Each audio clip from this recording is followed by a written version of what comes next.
Hello, my name is Swagthony T-Tano. I'm along with my co-host Yield Hogmaster, and this is episode 11 of Our Yard Podcast. Hit that shit. Hey,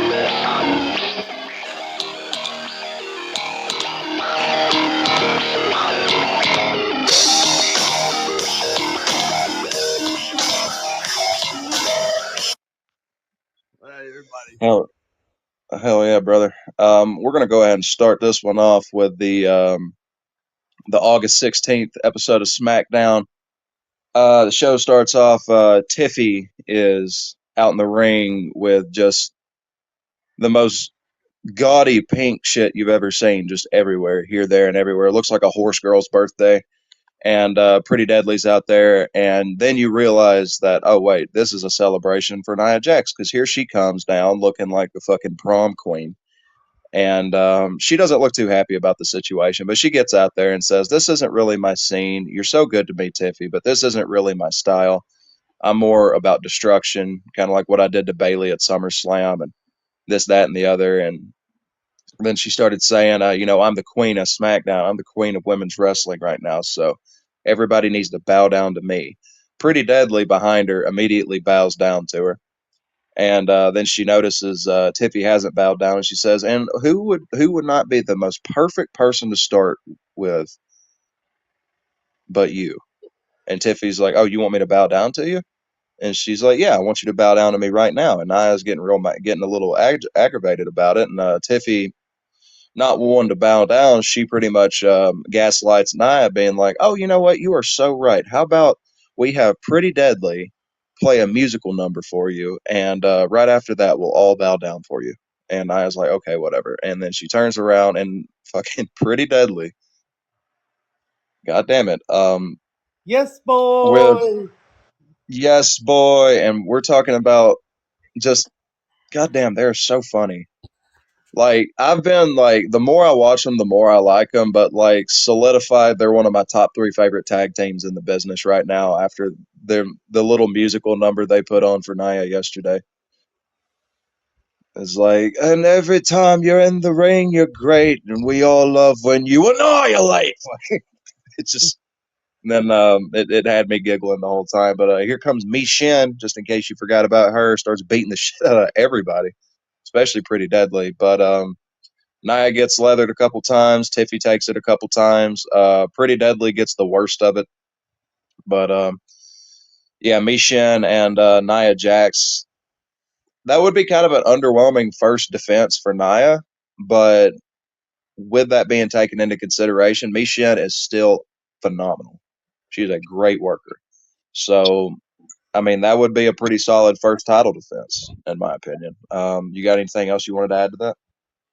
Oh no, not really. Just Pretty Deadly pretty much stole the spot.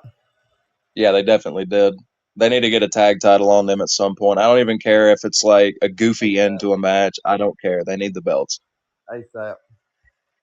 Yes. But and then I guess after that we go into there's a backstage segment with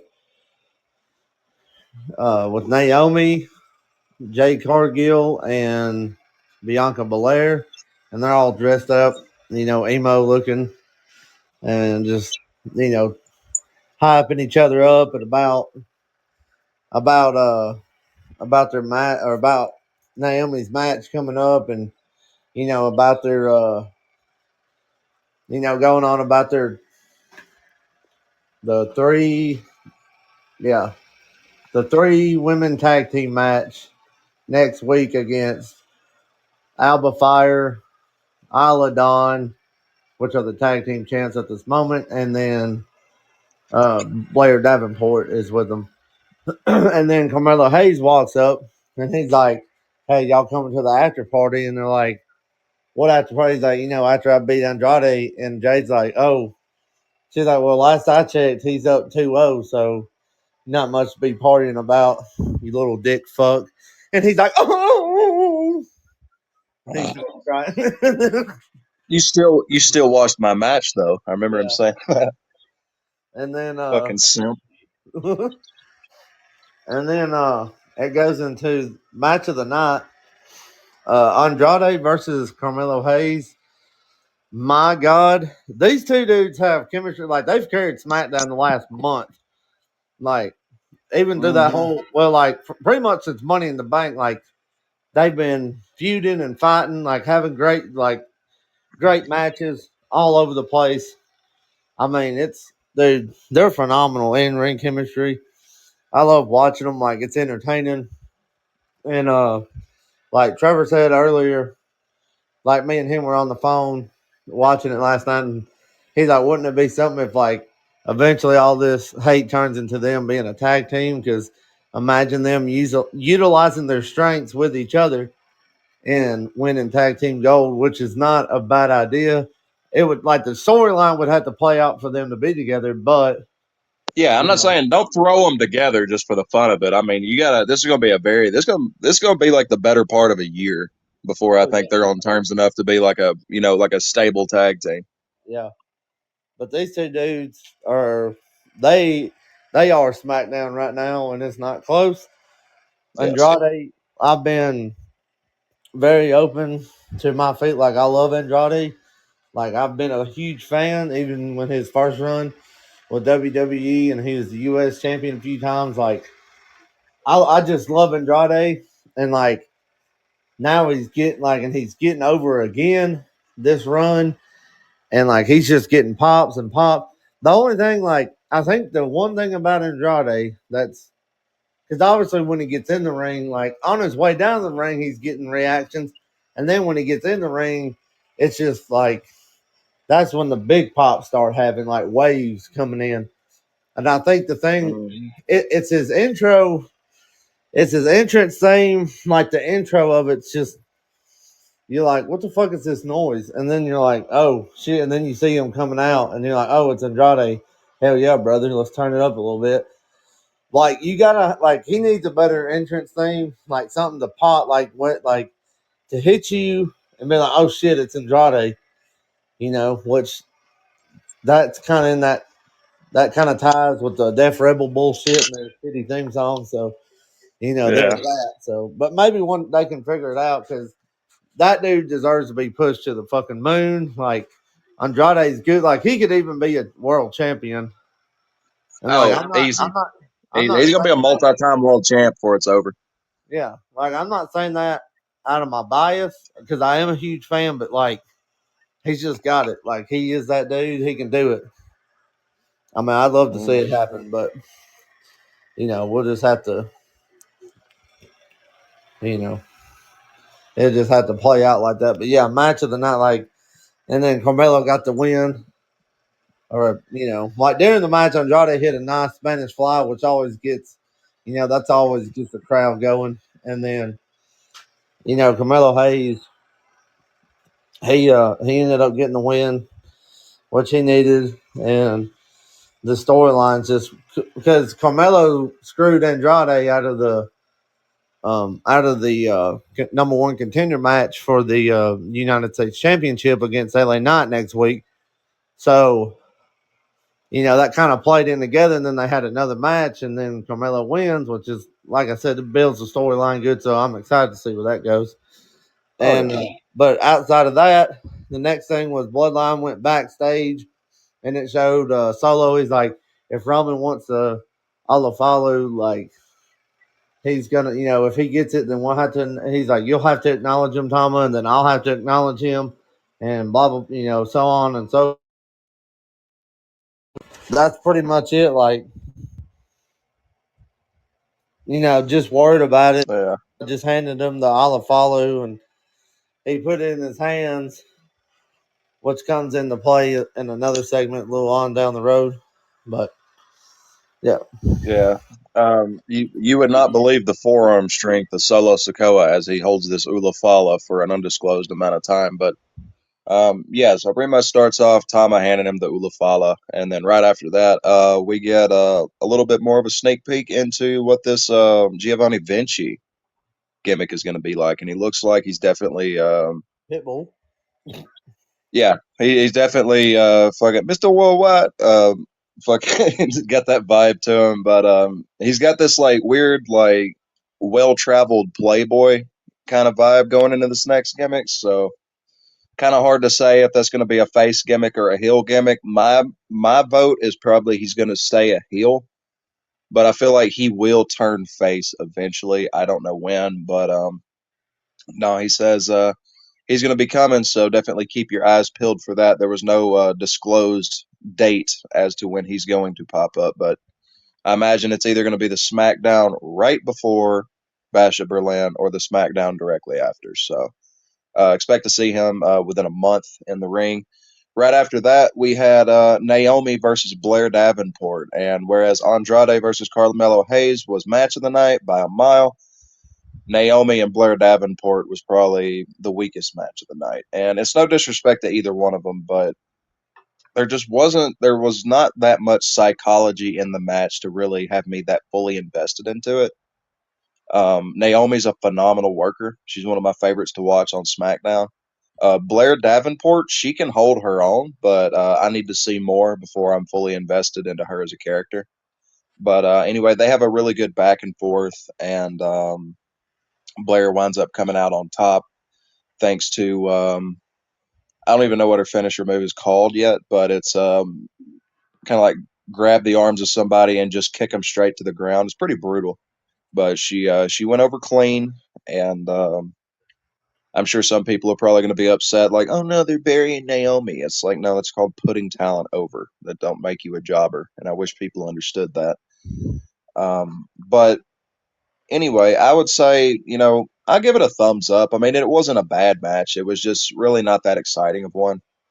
Kind of fair to middling kind of match. So, with that being said, one of the more exciting parts of that match is Roxanne Perez with NXT Women's Championship in tow, watching that match, and kind of makes you wonder about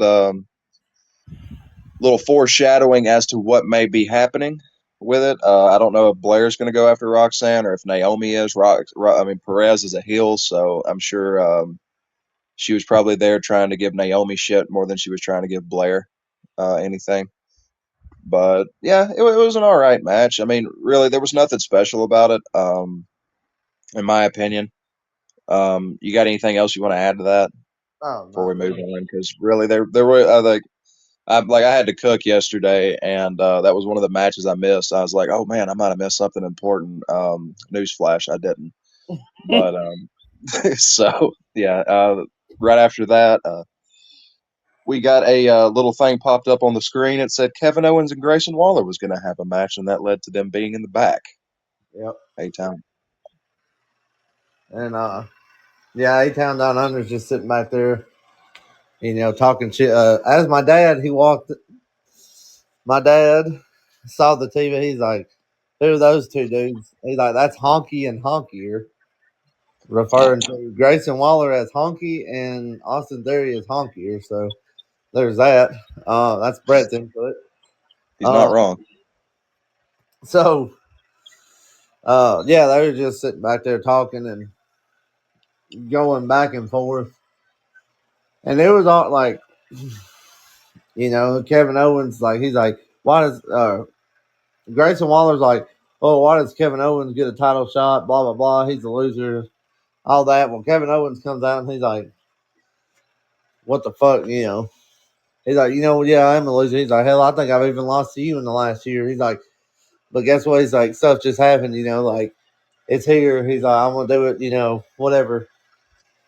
And he's like, "You know what? Let's just go." He's like, "Come on, let's go fight. Let's just let's get this out of our system." You know, he's like, if you think you're up for a title match, and they went and did that, and it led up to the ring, then it led up to them walking out, and Kevin Owens came out and just went the, I mean, just a good old Kevin Owens match. It was the prize fighter, baby. He was just Mm. ready to go, and he went to beating the hell out of Waller, and honestly, dude, like you could see a little bit of the like his heel mentality because he just started like getting pissed off as far like the more the match went on, like he just kept getting angrier and angrier and like just wanted to cause chaos. And after he hit him with a stunner, he hit him with a he picked him up and then hit him with a pop up power bomb. Got the 1, 2, 3, stood up, walked, and then he turned back around, picked him up, and just took him to the outside. And he just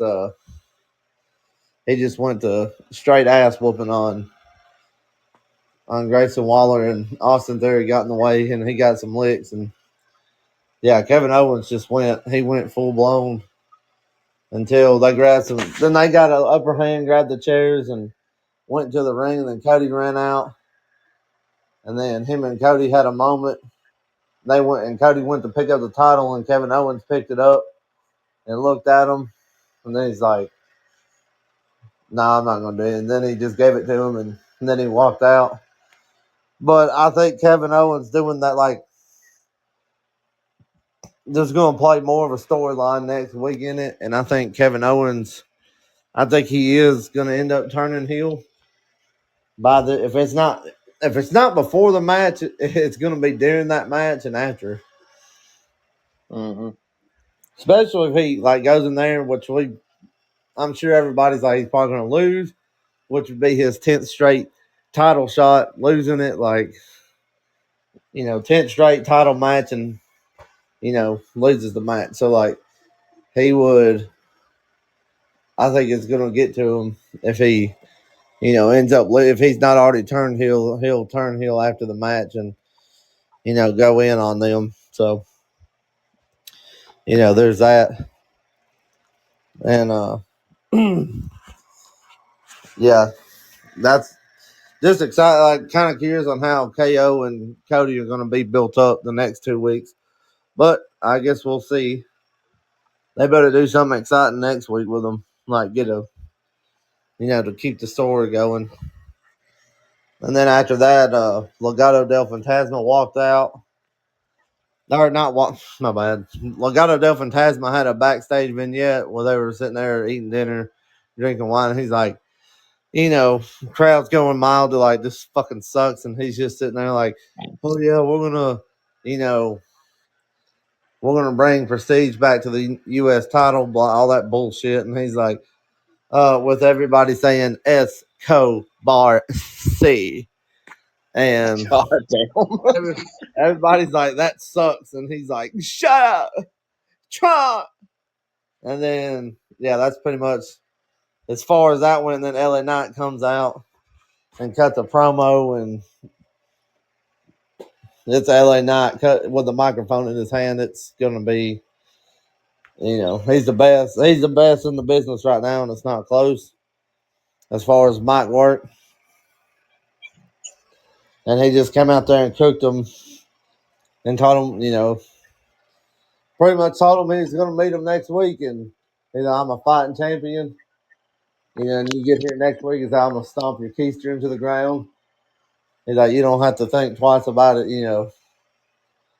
And that was about it.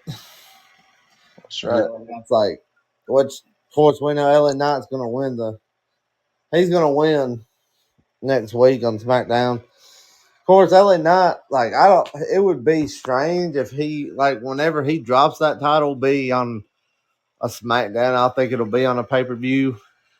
I think it'll also be a while before, like, I think the earliest he might drop it is the Rumble, but it could be Elimination Chamber or Mania. Like, depends on how that plays out, because, yeah. So, I don't know. But, yeah, LA Knight, 2 thumbs up on his promo coming out there. And I do like his theme song. His new, which is the same theme song in essence, but it's different because there's a band, like there's a guy named Letdown, the artist that's doing it, and he changed it up, and it's actual instruments, and the drumming's different. Like, the drums are really cool in the song. I think I like it. Yeah, and then that's about it on that. And then it goes into the bloodline, which wraps around what I started earlier, and Trevor can take it from here. Yeah, so you remember earlier in the episode, Tama handed Solo the fruit necklace. So, like a tortured soul child of war, he just sits there and stares at it through the duration of two matches and all the commercials. So this man's been sitting here staring at a necklace of fruit for about a half fucking hour. And then here comes Tama like, "Oh, you put it on, silly." And then like basically just saying what he's been saying the past couple weeks is like, Roman will acknowledge me. Roman will acknowledge me. He'll acknowledge me so hard. And anyway, one quick little thing I wanted to add on that is just like I think it's hilarious, this whole Legado del Fantasma thing they got going on, because they're trying everything in their power to push these guys, and then everybody's just like not even a boo, it's just crickets. And then fucking Santos Escobar is like, "Yeah, you love me so much. Watch me go in the ring. And you can't stop it." And but most people can stop it. But anyway, going back, Street Profits had a tag team fucking banger with DIY for the number one contendership for the WWE Tag Team Championship. Um, I mean, Street Profits versus DIY, you already know what you're getting yourself into watching a match like this. Beyond outside of the Andrade and Carmelo match, this is definitely, if they would have not fought yesterday, the tag team match would have been match of the night because it was incredible. Um, Street Profits and DIY, their styles complement each other just so well that even a simple slam, you know, from Angelo is on someone like Ciampa is going to look like $1,000,000 because Ciampa is one of the best technicians in the business. I'd say Gargano's the better salesman, but Ciampa's probably like the one that's better at like actually doing moves, if that makes sense. But they're both phenomenal. All four of them are phenomenal in the ring. Not even there's no weak link in that match. Couple. This was a two commercial break match though. It's the only thing that kind of irritated me. So I'm really waiting for Raw to go to Netflix. Hopefully, there's not going to be many commercials, if any, but we will see. It'll probably be like WWE merch and shit like that, but we'll see. Anyway, Street Profits does wind up getting the win over Super Blockbuster, which is one of the most electrifying moves I've seen in the tag division for sure. Um, I would say, it's kind of unfortunate DIY didn't win the match, but really, there's no bad ending to a match like Street Profits versus DIY. And I feel like DIY will get the tag titles eventually, but I think Street Profits is going to be the Bloodline's first like legit defense. So they need to make the Bloodline look strong. I don't see the Street Profits beating the Bloodline. I could be wrong, but I feel like they're going to want to keep gold on Jacob and Tama going forward in this Bloodline feud. So I feel like they're not going to drop the titles for a minute. As unfortunate as that is, but no. Other than that, 9 out of 10 match. That was the last match of the night. Only 4 matches in the day, which for a 2-hour program, that's one match every 30 minutes. And I'm a little disappointed over just the lack of actual wrestling we got in this SmackDown. But, all of the stuff in between the matches kind of helped make up for the lack of actual action we saw. And speaking of action, straight after that, we had all the match announcements for this next SmackDown, which it's going to be the Bloodline versus Street Profits for the tag title before the Bash. Naomi, Bianca, and Jade versus the Unholy Union and Blair, and LA Knight versus Santos Escobar. But I'll let you get into all that. Thoughts and prayers. I don't even know where I'm at right now. Uh, Hmm. now yeah, I mean, yeah, we got the U.S. title next week. I'm excited to see how that's going to play out. And honestly, I mean, hell, the Unholy Union might not even be the tag champs. by next SmackDown because they have a three way match uh next week on Raw or this next week, but Monday in 2 days. Um, Yeah. they have to defend them against Zoe and um, Zoe and Baszler. Let's see, Zoe Baszler, Unholy Union, and Damage Control. So I think somebody else. We talked about that on the Raw review. I think it's going to end up being Baszler and Stark. Probably going to end up winning the title. So, but yeah, The next pure week. fear, pure fusion collapse. So next week it'll be them, the the 3 team tag team match, or not 3 team, the 3-way tag team match. So. That's right.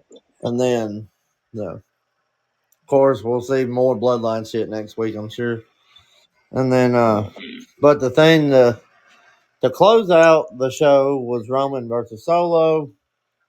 Well, not versus, it wasn't a match, but Roman, like Solo was out there. He said, Roman, get your ass out here if you want this Halafulu, blah, blah, blah. Roman comes out and he tells Tommen to go over there, and then they start brawling. And Roman ends up hitting the Superman punch. Uh, he actually hit some cool moves. He hit the what was it called? It's like a rock bottom without you standing up. What's it called? Oh, a Uranagi? Yeah, the Uranagi. He hit the Uranagi on Solo, and then he hit him with the suit, or he rolled out. I think got him back in. He picked him up for a power bomb. Tama came over there and he hit him. And then Solo got back in the ring, and then they rolled Roman into the ring. Solo got up, and then Roman got back up, hit him with a Superman punch, and then caught him with a spear. And after he did that, he grabbed the title and something. Then Jacob Fatu, he rolled like Jacob Fatu came in there and was like, fucking geeked out shit, and he ended up attacking Roman. Ended up, taking Roman out, and then he rolled him to the outside of the ring, and they put him through an announce table, which I don't know. Like I don't like the new bloodline shit. I don't care about it. But the only thing, like, this is the only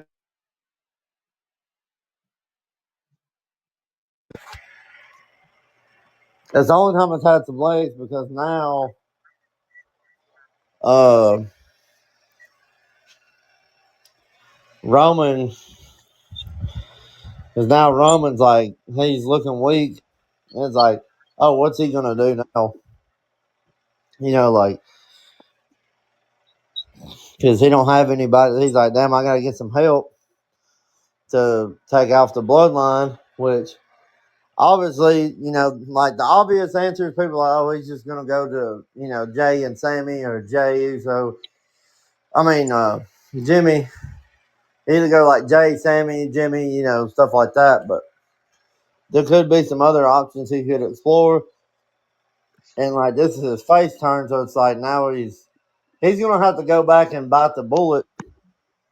Unlike all the stuff that he's done over the last 4, like during that title reign, he's gonna have to go and like make amends with all these different people and be like, I'm sorry I was a dickhead, like change, like I just, you know, I can't do it. Like this dude's just Solo's just ruining our life. Like we just gotta stop this so I can be, get my necklace back. Like I can be the true tribal chief and all that.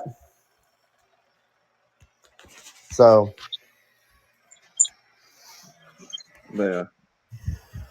Yeah. that's about, that's where it is. Like just kind of curious where Solo's gonna wind up. I'm Solo. Fuck. Kind of curious where Roman, what's gonna end up happening with him.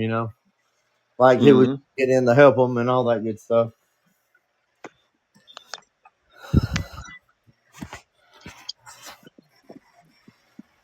But yeah, it was. If you didn't watch SmackDown last night, you kind of missed something, but not really. I mean, it's not that big of a deal. We wound up skipping a couple SmackDown reviews because it was just rinse and repeat the last few weeks, and business is starting to actually pick up now on SmackDown, so we're really happy about that. If I had to rate this SmackDown, I'd probably give it like honestly, just for the lack of matches, probably like a 7 out of 10. To be completely fair, um, the ending sequence, even though I'm not a big fan of the new Bloodline, this has been my favorite destruction of somebody they've done so far. Um, yeah, 7 out of 10. That's that's really it, and a lot of that 7 out of 10 is thanks to the tag match and the Andrade Carmelo Friday. Hayes match. Oh yeah, So if it wouldn't have been for those two matches, you're looking at like a 5 out of 10, maybe even a 4 out of 10 SmackDown. yeah, But yeah, it easily. was it was better than mid. It was better than mid, somewhere in between mid and really good. So Yeah, I give it like a 6.5, 7 out of 10 personally. you know, I don't know. Maybe next week will be a little bit more electric, and then, Yeah, like I said, with the Roman stuff, maybe they'll progress with that, and see what that storyline holds. But, I mean, outside of that, you guys can, leave comments, on your thoughts on the SmackDown and, what you think is going to happen with the bloodline, like with Roman's bloodline versus Bloodline 2.0 and, all that stuff. Some input, and that way we you know, just get some ideas conjuring up, be like, what can we do next? yeah. Or what's going to But happen next? yeah, that's pretty much the SmackDown review right there. Like Hogmaster said, if y'all got any other ideas for us, please feel free to comment. Don't forget to hit likes and subscribe. Hit that notification bell. Throw your hamster into a blender. Do whatever makes you feel happy inside. And with that being said, this is a very short episode, but I mean, there's really not all that much shit to talk about with this SmackDown. This will be a multi-pod day, so expect another episode coming out later on, Yeah. if not two. We'll get a better idea of that as we're recording and see how we're doing. But thank you for listening to Our Yard Podcast. This is Swagthony T-Tano and Hogmaster signing off. Keep rocking in the free world and Love you doot guys. doodle doot. Love you guys.